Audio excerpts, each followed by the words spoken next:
এই যে গ্রহগুলি ঘুরে সাধারণ গতিতে, আমাদের পৃথিবী নামক গ্রহ ঘোরে সেকেন্ডে 20 কিলোমিটার গতিতে। 20 কিলোমিটারকে 60 দিয়ে গুণ দিলে মিনিটের গতি বের হয় 1200 কিলোমিটার। ওটাকে আবার 60 দিয়ে গুণ দিলে ঘন্টার গতি বের হয় 72,000 কিলোমিটার। ঘন্টায় 72,000 কিলোমিটার গতিতে পৃথিবী ঘোরে, আমরা কিন্তু টের পাই না। কুল্লুন ফি ফালাকিন ইয়াসবাহুন। অন্যান্য গ্রহগুলো ঘোরে কোনটি গতি আরো বেশি। এই গতিতে ঘুরতে গিয়ে যদি একটি আরেকটির সাথে ধাক্কা খায়, যেমন কিয়ামত কায়েম হবে। ফুল স্পিডে গাড়ি চলা অবস্থায় অ্যাক্সিডেন্ট করলে মারাত্মক হয়। আস্তে আস্তে চলা অবস্থায় অ্যাক্সিডেন্ট করলে নাসামুসা হয়, এত ক্ষতি হয় না। তো এমন দ্রুত গতিতে গ্রহগুলো ঘুরে অবস্থা যদি একটি আরেকটির সাথে ধাক্কা খায়, কেমন কিয়ামত কায়েম হবে। তাই আল্লাহ রাব্বুল আলামিন এদের দূরত্ব রেখেছেন অনেক বেশি। যেমন আমাদের পৃথিবীর সবচেয়ে কাছের গ্রহ হল মঙ্গল গ্রহ। এই কাছের গ্রহটিও পৃথিবী থেকে 8 কোটি কিলোমিটার দূর দিয়ে ঘুরে এর কাছে আসে।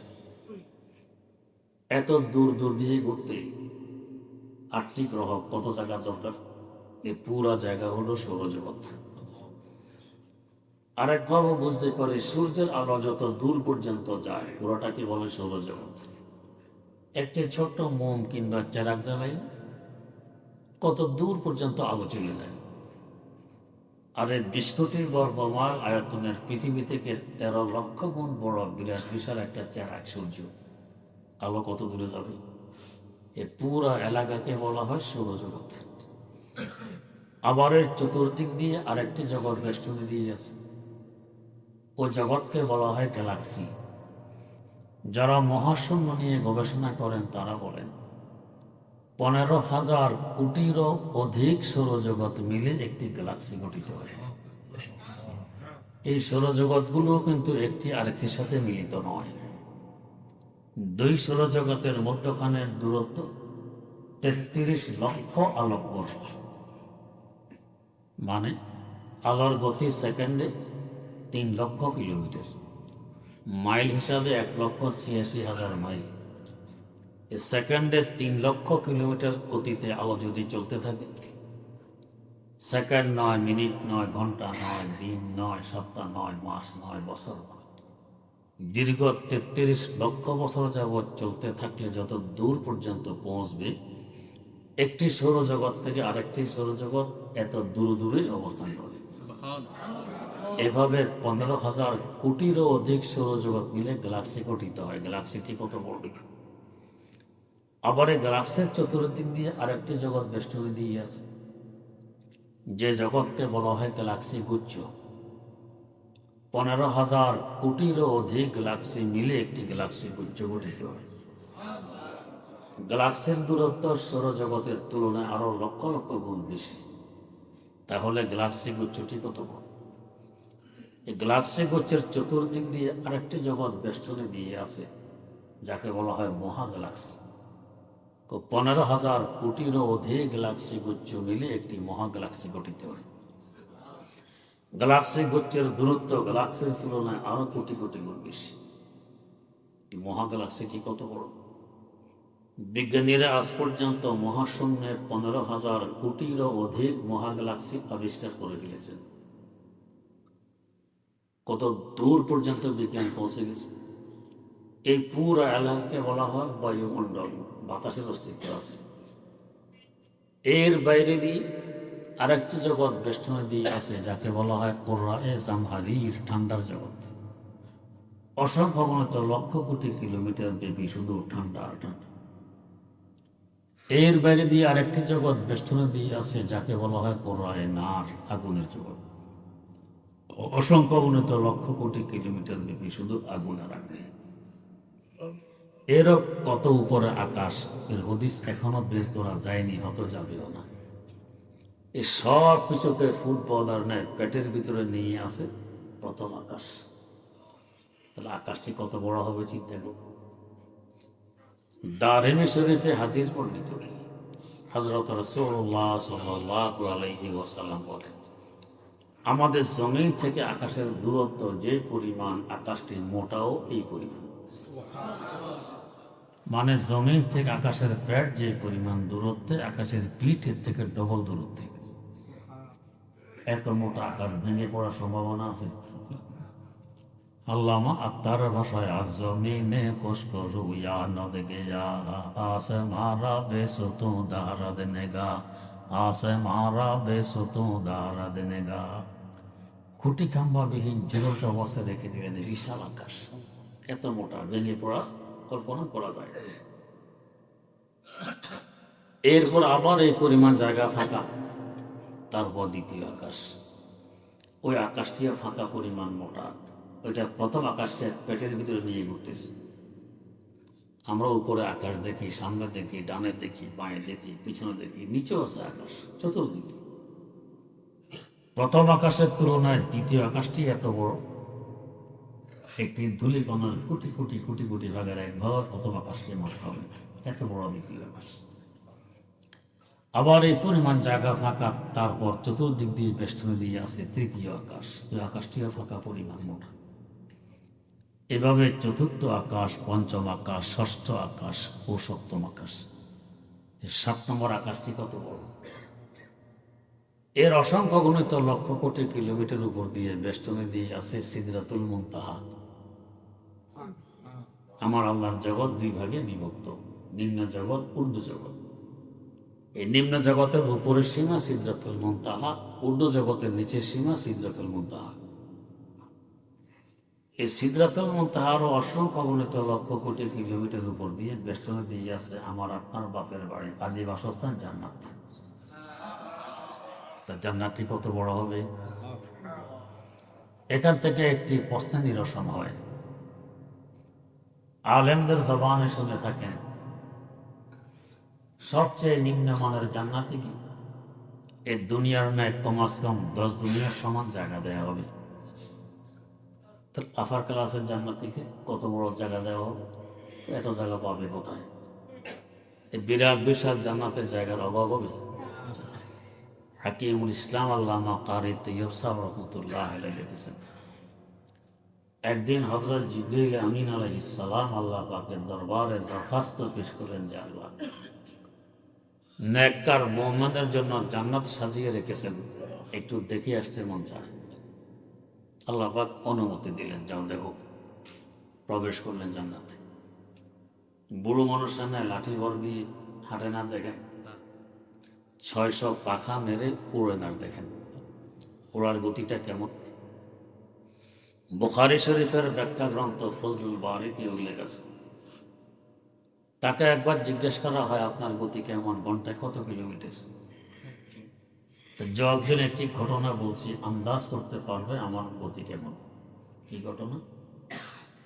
ঘটনা হলো আল্লাহর পয়গম্বর হযরত ইউসুফ আলাইহিস সালামকে যখন তার ভাইয়েরা কূপে ফেলে দেয়, আমি তখন ছিলাম সিদরাতুল মুনতাহায়।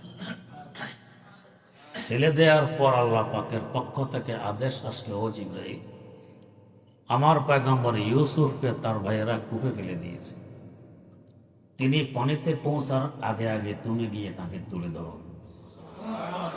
আমি সিদরাতুল মুনতাহা কত দূরে! ফেলে দেওয়ার পর আদিষ্ট হলাম তাকে তুলে ধরার। সিদরাতুল মুনতাহা থেকে জমিনের কেনানের কূপে এসে তাকে তুলে ধরেছি, তখনও তার পা মোবারক পানি পর্যন্ত পৌঁছতে পারেনি। একজন মানুষকে কূপে ফেলে দিয়ে পানি পর্যন্ত পৌঁছতে পৌঁছতে 14-15 ঘন্টা তো লাগবে। কত গতি আমার! আর এমন গতি হবে না বা কেন?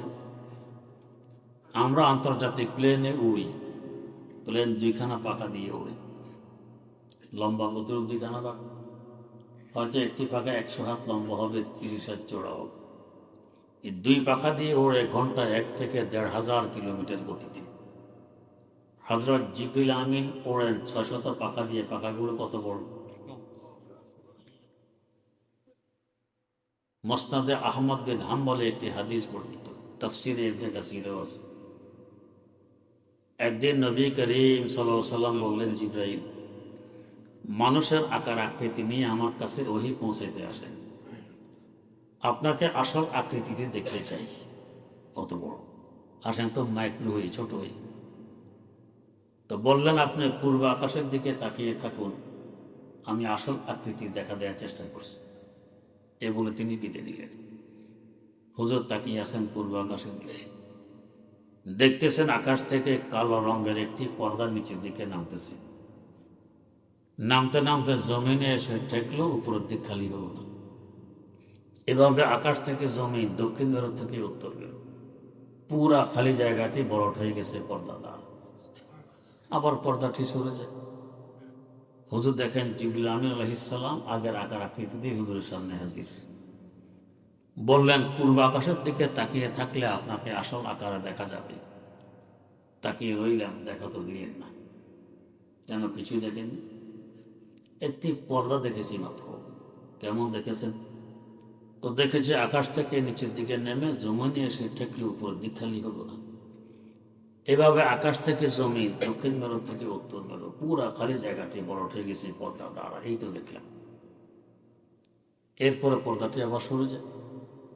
হযরত জিবরিল আমিন আলাইহিস সালাম বললেন, ও আল্লাহর রাসূল, এটি কোনো পর্দা ছিল না, ছিল আমি জিবরিলের একখানা পাখা। একটি পাখাকে আসল আকার দিয়ে নিচে নামাই, এতে আকাশ থেকে জমিন, দক্ষিণ মেরু থেকে উত্তর মেরু, পুরা খালি জায়গাটি বড় হয়ে গেছে। এমন বিরাট বিশাল পাখা আল্লাহ পাক আমাকে দান করেছেন মোট 600 খানা। বাকি 599টি পাখা কোথায় রাখবো সেই জায়গা তো এখানে নেই।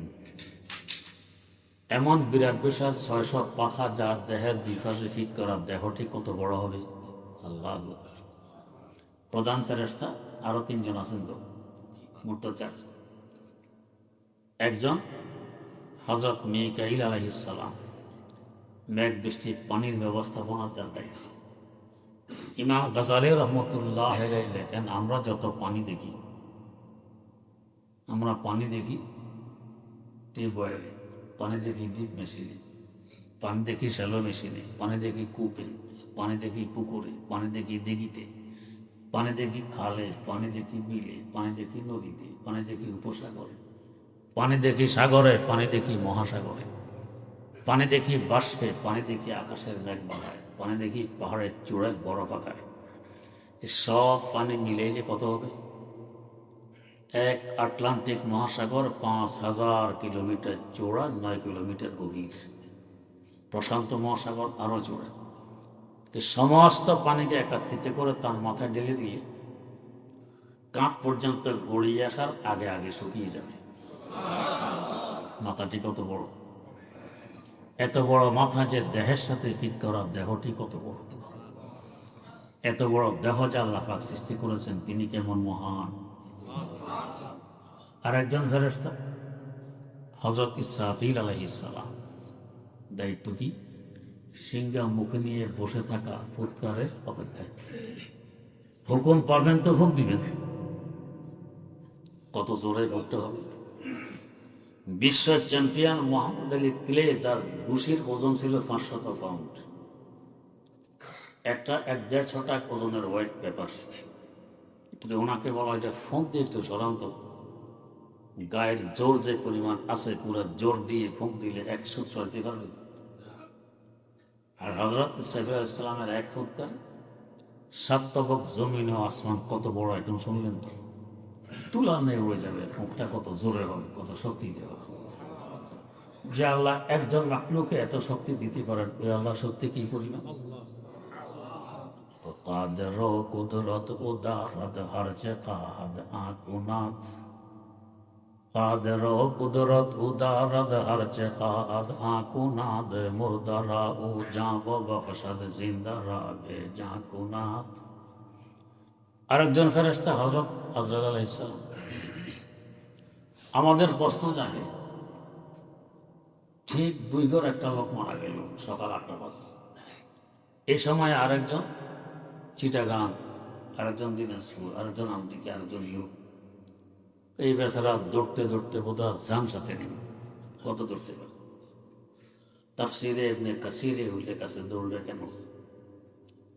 এই পুরা দুনিয়া তার সামনে ভাতের প্লেটের নেয়। দোলার সামনে একটি স্পেশাল প্লেট আসে, আস্ত বাজি মুরগি, ডিম, মাছ, গোস্ত সাজিয়ে সামনে দেওয়া হয়। দুলা যদি চায় যে আমি একটু মুরগির রান খাবো, তো 1 কিলোমিটার হাঁটার পরে রানে লাগতে হবে। প্লেট তো হাতের নাগালের ভিতরে, হাত না নিলেই তো হয়। যদি চায় একটি ডিম খাবো, তা 0.5 কিলোমিটার হাঁটা লাগবে। তো পুরা দুনিয়া ভাতের প্লেটের নেয় তার সামনে, তার হাত আরো দূরে যায়। দৌড়াতে দরকার নেই, হাত নেড়ে টিপ তো রু হাতে চলে আসে।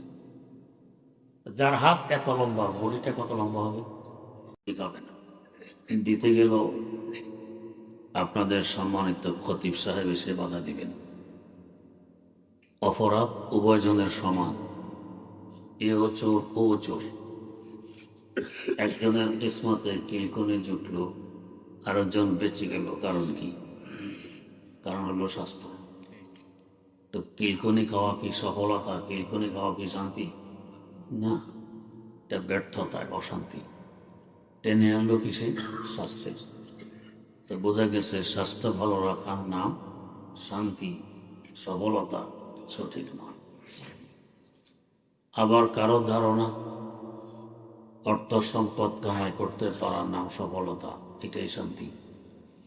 এ ধারণাও সঠিক নয়।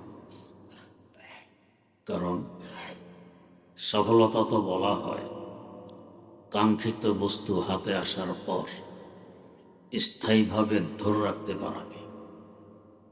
যেমন ধরুন, মাছ মারতে গেলে নদীতে একটি বিশাল বোয়াল মাছ পেয়ে আঞ্জা করে নিয়ে এসেছেন নদীর পাড়ে। মাছ রেখে মনের আনন্দে লাফালাফি আরম্ভ করে দিয়েছেন। বোয়ালেরও চক্ষু আছে, আপনাকে লাভ দিতে দেখে তারও লাভ দেওয়ার কথা মনে পড়ে গেছে। জোরে সোরে এক লাফ মারল, নদীতে পৌঁছে গেল। বলুন তো, এটা আপনার সফলতা না ব্যর্থতা? ব্যর্থতা। এটা শান্তি না অশান্তি? অশান্তি। বরং যে মোটো মাছ পাইনি, তার তুলনায় আপনার ব্যর্থতা, আপনার অশান্তি আরো মারাত্মক। ও এই পরিমাণ আফসোস করবে না যে পরিমাণ আফসোস আপনি করবেন। এবার আসুন সম্পদের কাছে। যদি সম্পদ আমি কামাই করতেও পারি, স্থায়ীভাবে কি আমার কাছে রেখে দিতে পারবো? পারবো না। হয়তো আমার জীবদ্দশায় সম্পদ আমাকে পথের ফকির বানিয়ে আরেকজনের কবলে চলে যাবে। এমন ঘটনা ইতিহাসে আছে। এক সময় বাগদাদের খলিফা 3 মহাদেশ পরিচালনা করেছে। আর এক সময় বাগদাদের গলিতে ভিক্ষার বাটি হাতে নিয়ে ঘুরে ঘুরে জীবিকা নির্বাহ করতে হয়েছে। অথবা সম্পদের পাহাড় আপনার জায়গায় রেখে আমি কবর জগতে চলে যাব। তাহলে স্থায়ীভাবে তো রাখতে পারলাম। এটা সফলতা নয়, এটা শান্তি নয়, অশান্তি, এটা ব্যর্থতা। আবার কারো ধারণা ক্ষমতা পাওয়ার নাম সফলতা, ক্ষমতা পাওয়ার নাম শান্তি। এ ধারণাও সঠিক নয়। আমরা আমাদের এই ক্ষুদ্র জীবনে বিশ্বের কত উত্থান পতন দেখেছি।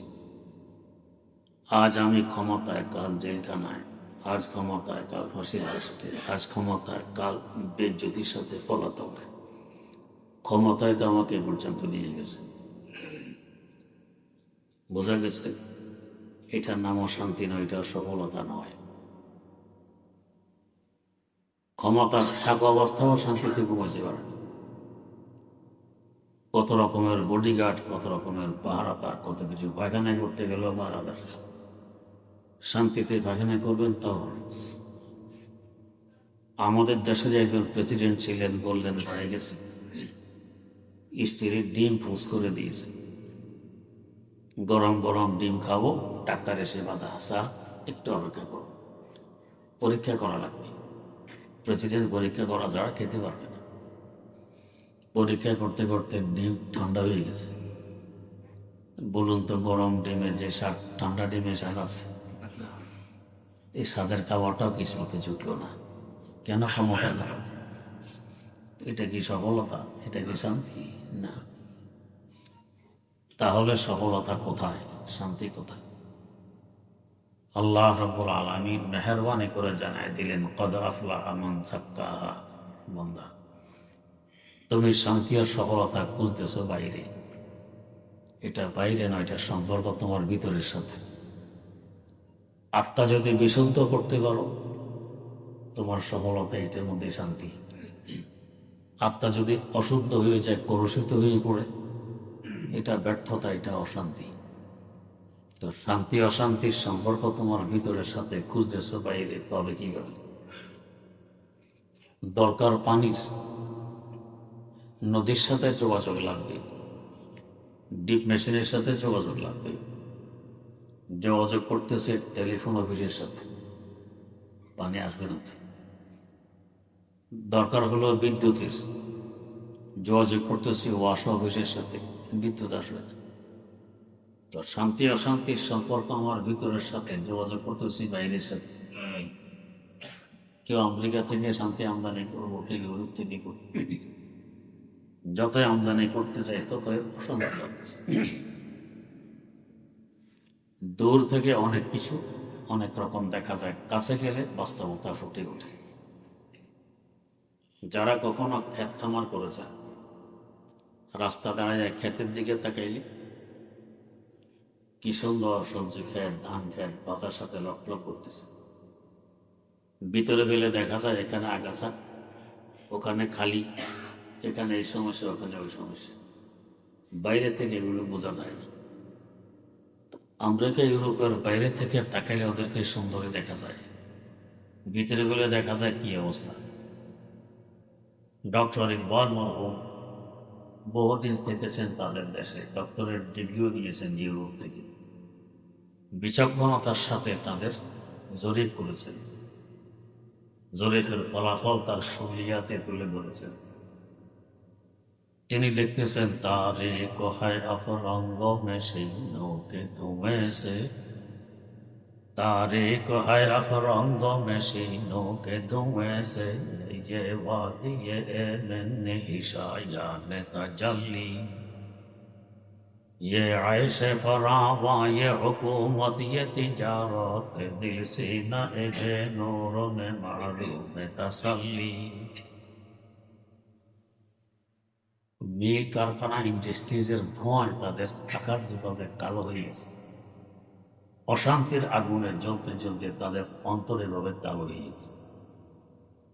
প্রশ্ন জাগে, জনবল তাদের কাছে, অস্ত্রবল তাদের কাছে, ক্ষমতা বল তাদের কাছে, সম্পদ তাদের কাছে, অশান্তি কেন?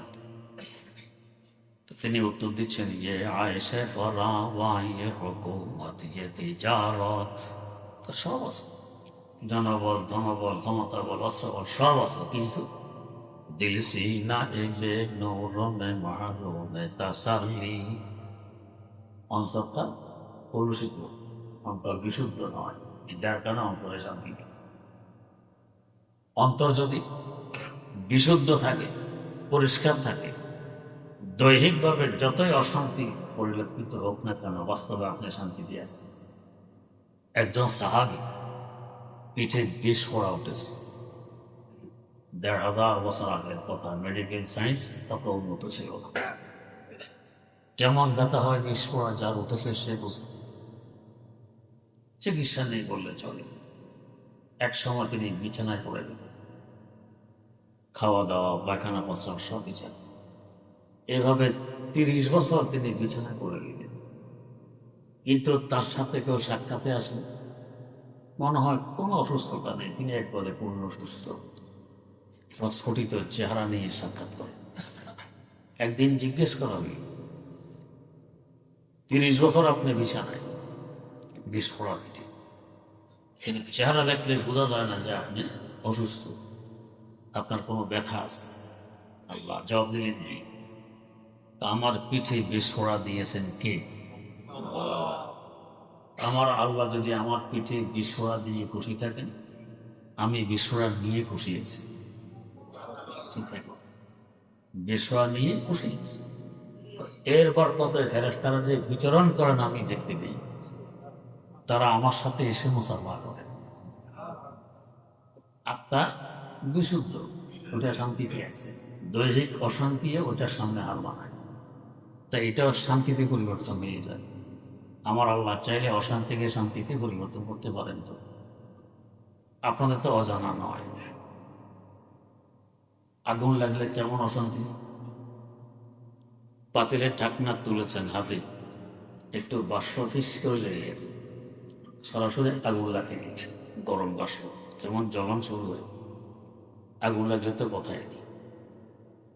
আর আমাদের একজন মানুষ, এটা আল্লাহ খলিল হযরত ইব্রাহিম আলাইহিস সালাম 40 দিন ছিলেন মধ্যে আগুন নিত, যেমন অশান্তি হওয়ার কথা, কিন্তু আগুনে পড়ার আগেও এমন শান্তি তিনি অনুভব করেননি, পরেও করেননি। আগুনের 40 দিনে যে শান্তি অনুভব করেছেন, আল্লাহ পাক অশান্তিকে শান্তিতে পরিবর্তন করে দেন।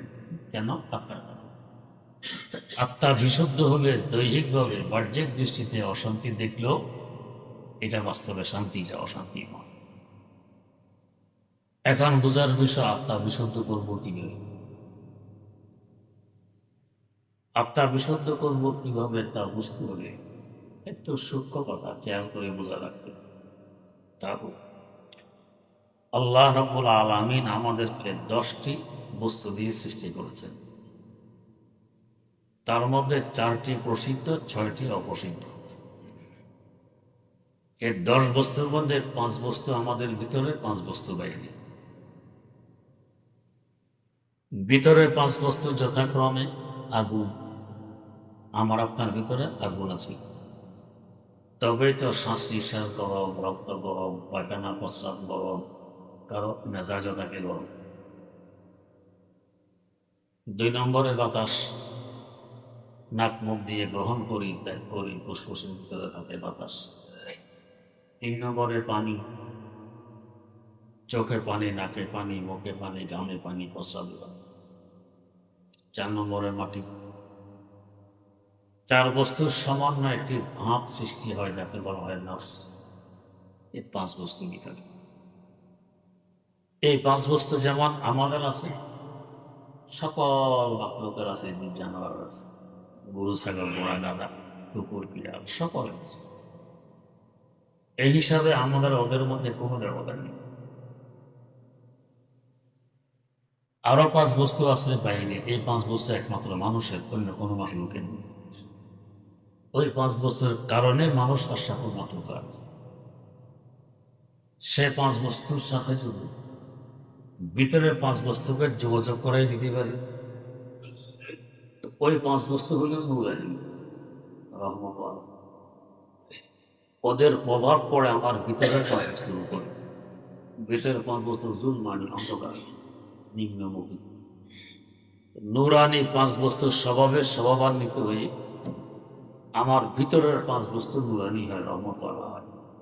এটাকে বলে আত্মা বিশুদ্ধ।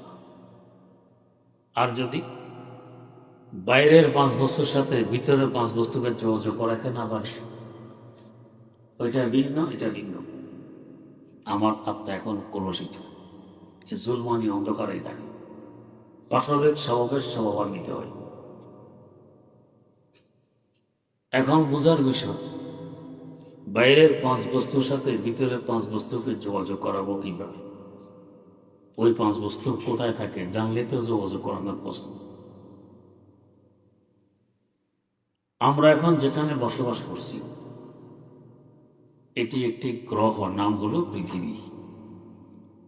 আয়তন প্রায় 20 কোটি বর্গ মাইল।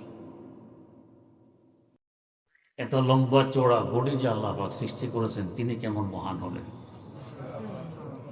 তো যাই হোক, বলতেছিলাম হযরত জিবরিল আমিন আলাইহিস সালাম উঠতেছেন আর দেখতেছেন উড়ার গতিতে। উঠতে উঠতে কয়েক লক্ষ বছর উড়ার পর জিজ্ঞেস করতেছেন, আল্লাহ বেহেশতের ওই কিনারা আর কত দূরে, কত বড় ওই বেহেশত। তো 10 দুনিয়া কেন, 10 লক্ষ দুনিয়া যদি নিম্নমানের বেহেশত থেকে দিয়ে দেওয়া হয়, জায়গার টান পড়বে, পড়বে। এর অসংখ্য গণিত লক্ষ কোটি কিলোমিটার উপর দিয়ে বেষ্টনে দিয়ে আছে কুরসি। আল্লাহ পাক বলেন, ওয়াসিআ কুরসিয়ুহুস সামাওয়াতি ওয়াল আরদ। আল্লাহর কুরসি সকল আকাশ এবং জমিনকে বেষ্টনে দিয়ে আছে। কুরসিটি কত বড়। এর অসংখ্য গণিত লক্ষ কোটি কিলোমিটার উপর দিয়ে বেষ্টনে দিয়ে আছে আরশ। আরশ মানে সিংহাসন। কত বড় এই সিংহাসন, যার সিংহাসন এত বড় তিনি কেমন মহান। আরশের মালার উপরে হাদিসে কুদসি লেখা আছে গালাবাত রহমতি গজবি। আল্লাহ পাক বলেন আমার রহমত আমার গজব থেকে অনেক বেশি। আরশের মালার উপরে হলো রহমতের দেশ, নূরের দেশ, পুরা বেষ্টনী রহমত এবং নূরের। তার মানে এক রহমত আমাদের এখানে আছে, রহমতের কেন্দ্র রহমতুল আলামিন সাল্লাল্লাহু আলাইহি ওয়াসাল্লাম মদিনা মুনাওয়ারা আরাম করতেছে। আরেক রহমতের বেষ্টনী চতুর্দিক দিয়ে, দুই রহমতের মধ্যে ওখানে না হয় বর্তমান বিশ্ব যেভাবে নাফরমানে অন্ধকারে নিমজ্জিত, এক ফোঁটা পানি পাওয়ার উপযুক্ততা আমাদের আছে নেই। এত নাফরমানের ভিতরে কত নাফরমান, প্রায় 800 কোটি মানুষ এখন আমরা পৃথিবীতে বসবাস করি। 200 কোটিরও কম মুসলমান, 600 কোটির বেশি হইল কাফের, মুশরিক, নাস্তিক, মুরতাদ। কি পরিমাণ নাফরমান! 200 কোটি মুসলমানের মধ্যে বাস্তবে মুসলমান আর ইমানদার কজন? যে কজন পাওয়া যাবে তারা গুনাহ থেকে বাঁচতে পারে কজন? বলতে গেলে গোটা পৃথিবী নাফরমানের গুনাহের অন্ধকারে নিমজ্জিত। এরপরও আমাদের থাকা, খাওয়া, পড়া, সুখ, শান্তি, রিজিক সব আল্লাহ পাক দিয়ে চলছেন। কি কারণ? এখানে এক রহমতের কেন্দ্র, ওখানে এক রহমতের দেশ। আয় রব তো কারিমি ও রাসূলে তো কারিমি, আয় রব তো কারিমি ও রাসূলে তো কারিমি, সদস্য রকে হাসতে মিয়ানে দো কারিমি। আমার আল্লাহ এক মেহেরবান খোদা, রাসূল আরেক মেহেরবান রাসূল রহমতুল আলামিন। দুই মেহেরবানের মধ্যে ওখানে আমরা, তাই সব কিছু চলছে না। কবে বন্ধ হয়েছে? এই যে আরশের মালার উপরে রহমতের দেশ, নূরের দেশ, সেখানে বসবাস করে আমাদের বাইরের 5 বস্তু। ওই বাইরের 5 বস্তু যথাক্রমে কলব। এক কলব আছে ভিতরে, কলব মানে হার্ট, দিল, অন্তর। কোরআন হাদিসে যে কলব নিয়ে আলোচনা, ওইটা ভিতরের নয়, এটা বাইরের কলব, ওইটা আরশের মালার উপরে। 2 নম্বরে রূহ, 3 নম্বরে সির, 4 নম্বরে খফি, 5 নম্বরে আখফা। এই 5 বস্তু থাকে উপরে। ওরা যেহেতু নূরের দেশে আছে, ওরা নূরানি, ওরা রহমত। আর এখানের 5 বস্তু জুলমানি, অন্ধকার, পাশবিক স্বভাব। ওই 5 বস্তুর সাথে যদি ভিতরে 5 বস্তুর যোগাযোগ করে নিতে পারে, ওখানে নূর এবং রহমত এখানের 5 বস্তুকে প্রভাবান্বিত করে। এরা নূরানি হয়, এরা রহমতওয়ালা হয়, তখন আত্মা হয় বিশুদ্ধ। আজমালা এক বাহারা দারি ওয়াজ বাহাই এমনি সোহাম, আজমালা এক বাহারা দারি ওয়াজ বাহাই এমনি সোহাম, বগজর আজ হেসে বাহাই এম কেসমালা এক বগজারি। বন্দা, তোমার এক সম্পর্ক হাইওয়ান জানোয়ারের সাথে আছে, যে 5 বস্তু তোমার ভিতরে হিসেবে। আর এক সম্পর্ক নূরের তৈরি মাসুম ফেরেশতাদের সাথে আছে, 5 বস্তু উপরে আছে ওই হিসেবে। যদি উপরে 5 বস্তুর সাথে ফেরেশতাদের সাথে সম্পর্ক গড়ে তুলতে না পারো, হাইওয়ান জানোয়ার থেকে তুমি নিকৃষ্ট। হাইওয়ান জানোয়ার যে স্বভাব, তোমারও সে স্বভাব। আচ্ছা বলেন তো, গরু ছাগল পায়খানা প্রস্রাব করার পরে পাক পবিত্রতা অর্জন করার লক্ষ্যে জিলাকুলো বা পানি ব্যবহার করে? মানুষের আকৃতি ধারক কিছু প্রাণী আছে, রাস্তার পাশে দাঁড়া যায়, প্যান্ট খুলে প্রস্রাব করে দেয়, জিলাকুলো পানি খরচ করে না। এই আর গরু ছাগলের কি ব্যবধান? গরু ছাগল খাওয়ার আগে চিন্তা করে এটা হালাল না হারাম? করে না। রসে ছিঁড়ে খেত খায়, আমার মালিকে না আরেকজনের চিন্তা করে না। তো মানুষের শ্রদ্ধারে কিছু প্রাণী তো আছে, এরা তো চিন্তা করে না পয়সা এটা আমার জন্য হালাল না হারাম। সুদের পয়সা, ঘুষের পয়সা, চাঁদাবাজির পয়সা, মস্তানির পয়সা বস ব্যবহার করতেছে। তাহলে এর গরু ছাগলের কি ব্যবধান? গরু ছাগল যৌনকতা মেটানোর জন্য বিয়ে শাদীর প্রয়োজনে এতাবত করে না। মানুষের শ্রদ্ধারে কিছু প্রাণী তো আছে, এরাও প্রয়োজনীয়তা বোধ করে না, যেখানে ইচ্ছা সেখানে যৌনকতা মেটায়। এরা কুকুর, বিড়ালে, শুয়োরে কি পারবে? কেন? উপরে 5 বস্তুর সাথে যোগাযোগ নেই, যেন হাইওয়ান জানোয়ার আর এই কোনো ব্যবধান নেই। ওরা আমার আল্লাহ বলেন বাল্যহুম আদাল, এরা হাইওয়ান জানোয়ার থেকেও নিকৃষ্ট। কেন? ভালো কিছু নষ্ট হলে বেশি নষ্ট হয়, খারাপ কিছু নষ্ট হলে এত নষ্ট হয় না। গরু ছাগল খড় খায়, ঘাস খায়, ভুসি খায়, অত দামি নয়, ভালো জিনিস নয়, ওদের পেটে গিয়ে নষ্ট হয়ে বেরিয়ে আসে, এটার নাম গোবর। আমরা হাতে ধরে গাছের গোড়ায় দিয়ে ক্ষেত খামারে ব্যবহার করি, রোদ্রে শুকিয়ে আগুন জ্বালিয়ে ভাত তরকারি ভাত করি। আর আমরা খাই কি? কালিয়া, কোপ্তা, কাচ্চি, বিরিয়ানি, পোলাও, কোরমা, কি দামি দামি, এক এক প্লেট 1000 টাকা। আমাদের পেটে গিয়ে নষ্ট হয়ে বেরিয়ে আসার পরে এটাকে কি বলে? গু। বলতেও ঘিন লাগে, দেখতে ঘিন লাগে, গন্ধ শোনা যায়, এত নষ্ট কেন? আগে দামি ছিল। কেউ যদি এখানে এক প্লেট নিয়ে আসে, ভাই গতকাল তো 1000 টাকা ছিল এটার মূল্য, এখন 10 টাকা দিলে নিয়ে যান, বিক্রি করে দেবেন। ছি ছি ছি, খেয়ে নিয়ে আসছে, কেন এত নষ্ট? আগে বেশি দামে ছিল, যেন এখন নষ্ট হয়ে গেছে। ভাত যদি নষ্ট হয়, পানি দিয়ে ধুয়ে লবণ কাঁচামরিচ দিয়ে খাওয়া যায়, কেউ বলে আরো স্বাদ লাগে। আর বিরিয়ানি নষ্ট হয়ে দেখছেন, গুয়ের যে গন্ধ, এখানে এই গন্ধ, সাবান শ্যাম্পু দিয়ে ধুলে এটা খাওয়া যাবে না, দামি বস্তু।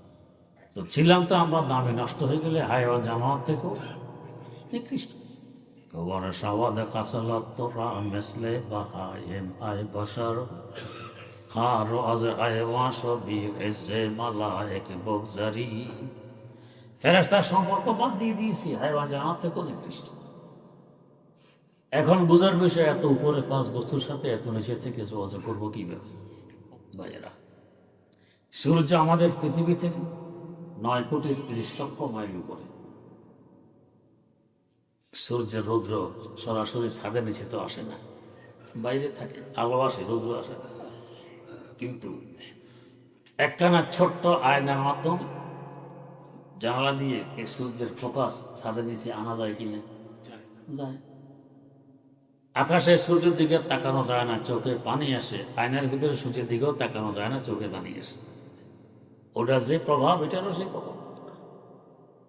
এই যে প্রকাশ ছাদের নিচে আনলেন, এটার সাথে আরেক আয়না মুখোমুখি করলে আরো দূরে নেওয়া যায় কি? এভাবে 1,00,000,000 আয়নার মাধ্যমে 1,00,000,000 কিলোমিটার দূরে নেওয়া যায় সূর্যের রৌদ্র, একখানা আয়নার মাধ্যমে। তো আরশে মাওলার উপরের 5 বস্তুর রহমত এবং নূর জমিনে আনার জন্য আল্লাহ কত একখানা আয়না নিয়েছেন। সে আয়না হল মুহাম্মাদুর রাসূলুল্লাহ সাল্লাল্লাহু আলাইহি ওয়াসাল্লাম। তাই তিনি হয়ে গেছেন রাহমাতুল লিল আলামিন। তাঁর আয়নার মুখোমুখি করেছেন 100,00,000 সাহাবায়ে কেরাম রাদিয়াল্লাহু তাআলা আনহুরা, হয়ে গেছেন সাহাবাতু কুল্লুহুম উদুল, সকল সাহাবী জান্নাতি। তাদের আয়নার মুখোমুখি করেছেন তাবেঈনদের আয়না, তাদের মুখোমুখি তাবেঈনদের আয়না, হয়ে গেছে খায়রুল কুরুনি কারনি সুম্মাল্লাযিনা ইয়ালুনাহুম সুম্মাল্লাযিনা ইয়ালুনাহুম। এত সুন্দর জমানা আকাশের নিচে জমির উপরে কখনো হয়নি, হবেও। এই 3 যুগ, সাহাবায়ে কেরাম, তাবে। কেন? আয়নার সাথে যোগাযোগ আছে। এভাবে বুজুর্গানে দ্বীনের মাধ্যমে এখনো সেই নূর, এখনো সেই রহমত আমাদের কাছে আসে, অতি সহজে আসতে। অতএব একজন আল্লাহওয়ালার সাথে, যাদের কলমটা উপরে 5 বস্তুর মুখোমুখি, সেখানে রহমত আর নূর এখানে আসছে, তার সাথে যোগাযোগ করলে তার মাধ্যমে আমার কাছেও সে রহমত আর নূর আসতে পারে। রবতে দারি সিনারা বা সিনা এ রবতে চোবা আয়নায়ে বা আয়নায়ে। আয়নার সাথে আয়নার সম্পর্ক করে যদি 1,00,000,000 কিলোমিটার দূরে সূর্যের রৌদ্র নিয়ে যাওয়া যায়, প্রকাশ নিয়ে যাওয়া যায়, তো সিনার সাথে সিনার যোগাযোগের মাধ্যমে কেন আরশে মাওলার উপরে নূর এবং রহমত এখানে আনা যাবে? এটাকে বলে আত্মা বিশুদ্ধ হওয়া। যদি এভাবে একবার বিশুদ্ধ করতে পারে, তো দেখবেন আপনার মূল্য কি পরিমাণ। ফেরেশতারা আফসোস করে, এর মতো মানুষ কেন হতে পারল। কলিকাতা এক বেটা সুন্দর নামাজ পড়ে, মানুষের কাছে প্রসিদ্ধ লোকটির নামাজ সুন্দর। দূর দরাজ থেকে মানুষ সফর করে আসে তার নামাজ দেখতে, সুন্দর নামাজ। একবার হাকিমুল উম্মত মুজাদ্দিদুল মিল্লাত হযরত শাহ আশরাফ আলী থানভী রাহমাতুল্লাহ আলাইহি কোনো কাজে কলিকাতায় এসেছেন।